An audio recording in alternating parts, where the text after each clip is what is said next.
बिस्मिल्लाहिर्रहमानिर्रहीम। मेरे तमाम सामीन और सब्सक्राइबर्स को अस्सलाम वालेकुम। मैं हूं मास्टर जाहिद और आप देख रहे हैं मेरा फेसबुक पेज और यूट्यूब चैनल मास्टर असील्स।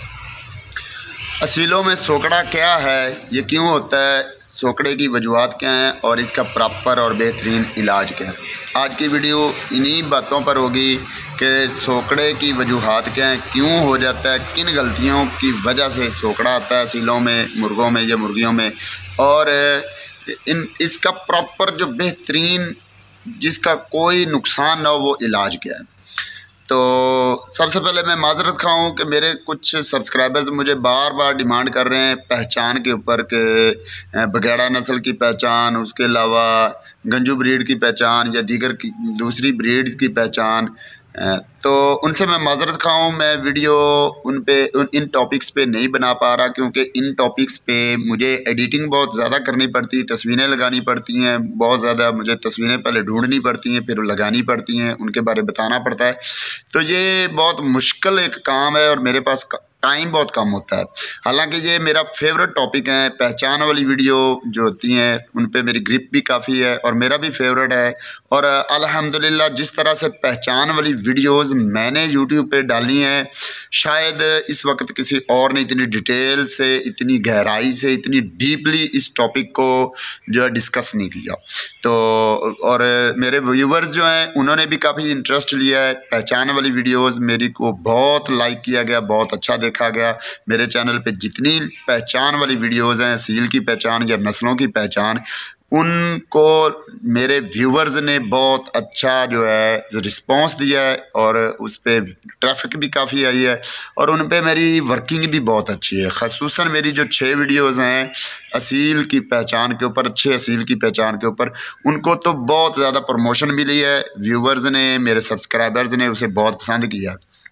तो आपसे भी गुजारिश है मेरे YouTube चैनल पे जाएं, प्ले लिस्ट में जाएं, वहाँ पे characteristics and identification of pure breed and Aseel breed, इस तरह से एक प्ले लिस्ट होगी, उसमें सिर्फ 6 वीडियोज़ होंगी। वो वीडियोज़ देखें। हमारा दावा है कि जो बंदा वो 6 वीडियोज़ देखता है वो असील की पहचान में धोखा नहीं खाता, किसी दूसरे बड़े उस्ताद की उसको हेल्प की कोई ख़ास ज़रूरत नहीं पड़ती। वो खुद अपनी आँख में एक परख पैदा कर लेता है कि किसी भी परिंदे को देख के ही वो जांच लेता है कि ये किस कैटेगरी का है, कितना अच्छा है, इसमें खामी क्या है, खूबी क्या है।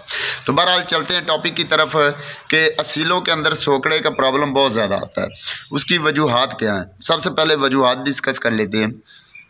असीलों में मुख्तलिफ़ किस्म की बीमारियां आती हैं तो उनका इलाज करने के लिए हमें एंटीबायोटिक्स यूज़ करने पड़ते हैं, लेकिन ये एंटीबायोटिक्स जो होते हैं ये दिल, गुर्दा, वाइटल ऑर्गन्स, जिगर, इन पे बहुत बड़ा इफ़ेक्ट डालते हैं।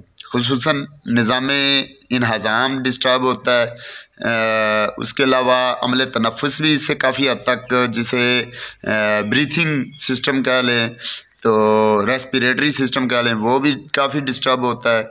और इवन के ये ब्रीडिंग जो कैपेबिलिटी है उस पे भी ये काफ़ी इफ़ेक्ट डालता है और जिस्मानी साख्त पे, जिस्मानी खूबसूरती पे, जिस्मानी ताकत पे, जिस्मानी जो ग्रोथ है उस पे बहुत इफ़ेक्ट डालते हैं ये एंटीबायोटिक्स। तो इसलिए मैं बार बार कहा करता हूँ कि एंटीबायोटिक्स बिना नॉलेज के, बिना तहकीक के, बिना किसी अच्छे डॉक्टर या वेटरनरी के मशवरे के आप जो है ज़्यादा इस्तेमाल ना किया करें, बहुत लो डोज इस्तेमाल किया करें। लेकिन हम करते क्या हैं कि हम किसी बड़े शौकीन से या किसी ऐसे बंदे से हम मशवरा करते हैं तो वो हमें एंटीबायोटिक्स का मशवरा देता है, फ़लाँ बीमारी है वो एंटीबायोटिक्स कर दो। अब हम मुर्गे को रातों रात ठीक करना चाहते होते हैं तो एंटीबायोटिक्स के हाई डोज लगा के हम मुर्गे को ठीक तो कर लेते हैं, लेकिन वो जो एंटीबायोटिक होता है वो जिस्म के अंदर जाके अपना आहिस्ता आहिस्ता अपने इफ़ेक्ट्स दिखाना शुरू करता है। जिस्म के वाइटल ऑर्गन्स जो है वो प्रॉपर काम करना बंद कर देते हैं। जिस तरह से जिगर अपना काम करना बंद कर जाता है, दिल तो बहरहाल इतना डिस्टर्ब नहीं होता, निज़ाम इन्हज़ाम काफ़ी डिस्टर्ब होता है, ब्रीथिंग सिस्टम डिस्टर्ब होता है और ब्रीडिंग सिस्टम डिस्टर्ब होता है।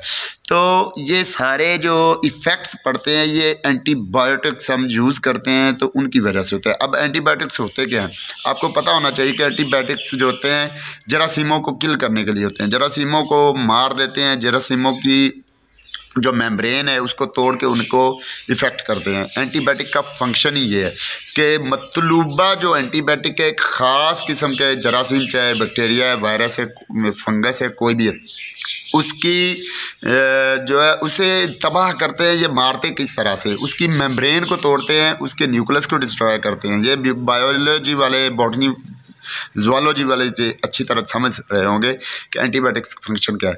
अब ये एक साइंस का बच्चा या साइंस का स्टूडेंट अच्छी तरह समझता है कि जिस्म के अंदर कोई भी ज़िंदा जानदार है, उसके अंदर बैक्टीरिया फ़ायदेमंद भी होते हैं जो उसकी लाइफ को, उसकी ज़िंदगी को मेंटेन करते हैं। अगर वो बैक्टीरिया भी किल हो जाए तो ज़िंदगी स्टेक पे लग सकती है। अब हम जब एंटीबायोटिक हाई डोजेज देते हैं तो जो नुकसानदेह बैक्टीरिया या जरासीम है वो तो मरते ही हैं, साथ में जो हमारा इम्यून सिस्टम है जिसमें बैक्टीरिया मुख्तलिफ़ किस्म के वर्क कर रहे हैं, जिस्म के अंदर मुख्तलिफ़ किस्म के बैक्टीरिया जो फ़ायदे के लिए वर्क कर रहे थे, उनको भी डिस्टर्बेंस होती है, या गिल होते हैं या नीम मुर्दा हो जाते हैं।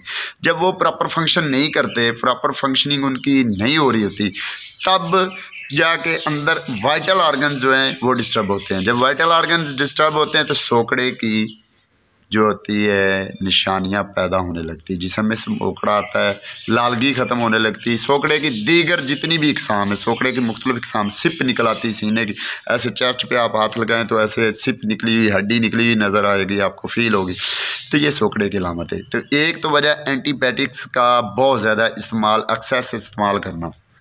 इसलिए बार बार कहता हूँ कि एंटीबायोटिक्स सोचे समझे तरीके के तहत आप इस्तेमाल किया करें, और रिक्वायर्ड जो है, जो बिल्कुल मतलूबा है वही इस्तेमाल करें, तीर तुक्का ना लगाएं। हो सकता है जिस बीमारी के लिए जो आप एंटीबायोटिक दे रहे हैं वो एंटीबायोटिक उस पर कारगर ही साबित ना हो, फिर आप एंटीबायोटिक बदलें, फिर तीसरा बदलें। जब आप बार बार बदलते हैं तो वो फ़ायदा तो नहीं कर रहा, लेकिन नुकसान साथ साथ ज़रूर कर रहा है। इसलिए वही एंटीबायोटिक इस्तेमाल करें जो कि उस बीमारी का प्योरली यूज़ होना चाहिए।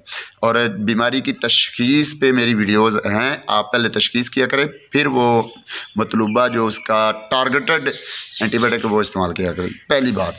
दूसरी बात, जो दूसरी रीज़न है सोकड़े की, वो है हमारा जो मुर्गों को हम खुराक देते हैं, वो हम अमूमन एक ही तरह की खुराक दे रहे होते हैं, बाजरा ही डाले जा रहे हैं या गंदम ही डाले जा रहे हैं, मकई डाले जा रहे हैं, जो हमें अवेलेबल है वही डाले जा रहे हैं, एक ही तरह का दाना डाल रहे हैं। तो उससे होता क्या है कि एक ही तरह की जो खुराक होती है उसमें ख़ास किस्म के नशास्ते होते हैं, विटामिन होते हैं, उसमें कैल्शियम भी होता है, ख़ास किस्म के होते हैं, लेकिन कई किस्म की और चीज़ें फ़ायदेमंद जो मिनरल्स या दीगर कई किस्म के विटामिन जो होते हैं वो मौजूद नहीं होते।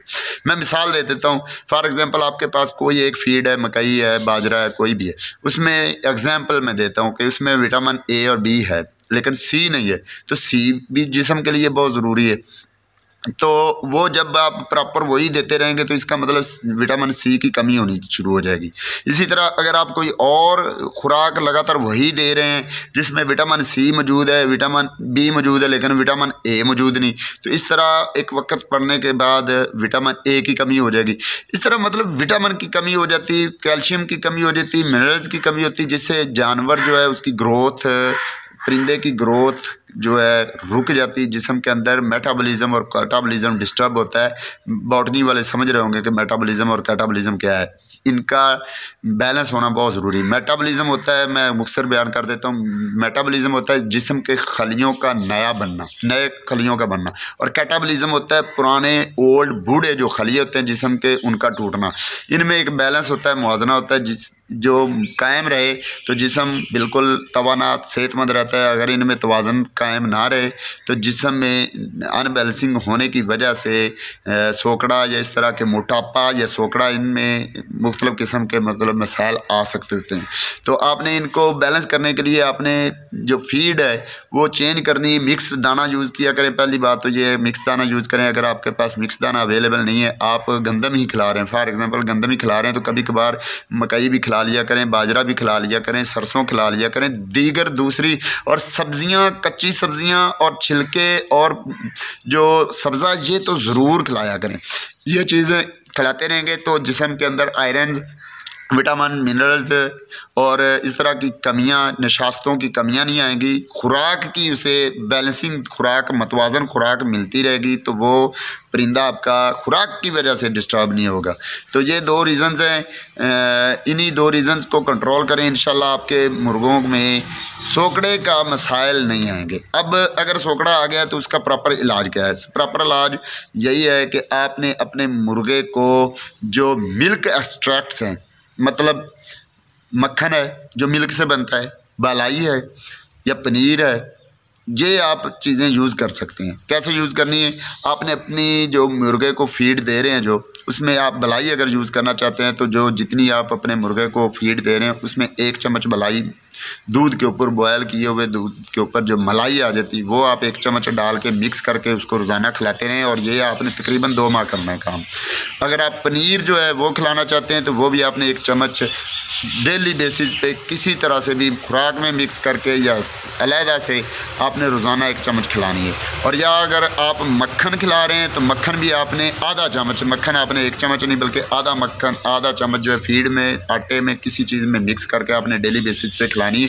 होगा क्या कि अंतड़ियों के अंदर खुश्की पैदा हो चुकी होती है सोकड़े की वजह से, और खुश्की जो है उसी को जब आप दूर करेंगे निज़ाम बेहतर होगा। उसके बाद जिस्म में तरी आएगी और मुर्गे का जो है सोकड़ा वो दूर होता जाएगा। यही एक इलाज है, बेहतरीन इलाज है। इसके अलावा मैंने एक इंजेक्शन डाक्टरड्यूराबिलिन के बारे बताया हुआ है, एक स्पेशल वीडियो बनाई थी और मैंने उसके बारे बताया था, पहले बताया था कि ये स्टीरॉयड है और स्टीरॉयड्स के साइड इफ़ेक्ट्स होते हैं, लेकिन मैंने उसका प्रॉपर एक तरीकाकार बताया था जिसके तहत आप उसका जो साइड इफ़ेक्ट है उसको मिनिमाइज़ कर सकते हैं। लेकिन बेहतर है आप जो देसी तरीका इसी पे रहें, पनीर खिलाएं, मक्खन खिलाएं, बालाई खिलाएं, ये तरीका ज़्यादा बेहतर है। लेकिन ये ज़्यादा लंबे टाइम तक करना पड़ता है, 2 माह तक तकरीबन करना पड़ता है, फिर जाके ये सोकड़े की शिकायत ख़त्म होती है आस्ता आस्ता। लेकिन वो जो इंजेक्शन है उसमें मैजिकल इफ़ेक्ट्स हैं, जल्दी उसमें सोकड़ा का रिकवर होता है, लेकिन उसके साइड इफ़ेक्ट्स हैं। आपका दिल ना माने, अगर दिल माने तो वो मेरी वीडियो देख लें, उसके मुताबिक आप इस्तेमाल करेंगे तो साइड इफ़ेक्ट्स कम से कम होंगे। लेकिन अगर दिल नहीं मानता तो यही आप जो नेचुरल तरीका है, मेरा जो देसी तरीका मेथड है, इसके तहत आप इलाज करें। इंशाअल्लाह ताला 50 से 60 दिनों के अंदर अंदर आपका मुर्गा ना सिर्फ सोकड़े से जान छुड़वा लेगा बल्कि हट्टा कट्टा से तंदुरुस्ती में आ जाएगा और ख़ूबसूरती और उस पर शाइन भी आएगी। तो वीडियो काफ़ी लंबी हो चुकी है, लेकिन टॉपिक ही काफ़ी लंबा था, मुझे डिटेल से बात बतानी थी, तो इसलिए टाइम काफ़ी गुजर गया है। अब मैं इजाज़त चाहता हूँ। इंशाल्लाह आने वाले दिनों में मैं पहचान की वीडियोज़ लेके आऊँगा। इंशाल्लाह कुछ अरसा बाद ज़रूर मैं कोशिश करूँगा। थोड़ी सी मसरूफियात हैं, इनसे मैं निकलने के बाद जब थोड़ी सी मुझे फ़रागत मिलेगी तो मैं ज़रूर भी ये पहचान वाली वीडियोज़ भी लेके आऊँगा। तो तब तक मुझे किसी अगली वीडियो तक मुझे दीजिए इजाज़त। अल्लाह पाक आपको, आपके अहले खाना को, आपके शौक़ को सलामत रखे। आज जुमातुल मुबारक की मुबारक घड़ियाँ हैं, मेरी दुआ अल्लाह पाक आपके हक़ में कबूल फरमाए। और इसके अलावा आज रबीउल अव्वल की आई थिंक सो दैट 10 तारीख होगी है, तो 12 रबीउल अव्वल भी आने वाला है। मुबारक घड़ियाँ हैं, दुरूद व सलाम पढ़ते रहा करें। हमारे नबी पाक सल्लल्लाहु अलैहि वसल्लम का जितना हम पे एहसान है उसका हम बदला तो नहीं उतार सकते, लेकिन कम अज़ कम हम कोशिश कर सकते हैं कि हम दरूदो पाक जो है इसको हम कसरत से पढ़ा करें। उठते बैठते दरूदो पाक पढ़ते ना करें। कोई भी दरूद पढ़ लें, कोई छोटा सा दरूद, ये दरूद इब्राहिम, कोई भी दरूद पढ़ सकते हैं, कोई भी सलाम आप पढ़ सकते हैं जो आपको अच्छा लगे, तो आप पढ़ते रहा करें। दरूद व सलाम ज़रूर पढ़ें, इसकी बरक़ात होती हैं। आपके शौक़ में बरक़ात आएंगी, आपके घर में बरक़ात आएंगी, आपकी ज़िंदगी में, आपकी लाइफ में, आपके रिज़्क़ में इंशाअल्लाह ताला बरक़ात आएंगी। ये आप पढ़ते रहें करें। आज की ये अच्छा मैसेज यही था मेरा जो मैंने लास्ट में दिया है। तो अल्लाह पाक हमें अमल की तौफ़ीक़ फरमाए। अगली वीडियो तक इजाज़त दीजिए। अल्लाह हाफ़िज़।